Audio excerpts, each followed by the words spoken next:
Og nu ser vi så Ole, som lige fikser det med døren der. Og hvis man ikke kan komme ind den ene vej, jamen, så kan jeg jo prøve at se om... Hvad søren?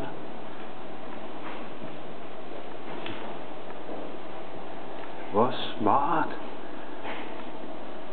Men nu går vi jo så snart i gang med at få hegnet op.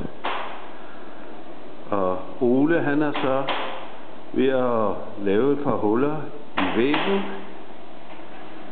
Og så vil han formodentlig lige sætte et par beslag op og sætte begyndelsen til slutningen.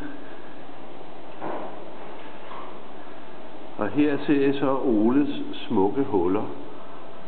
Og ved næste film, der vil I se trådhegnet færdig.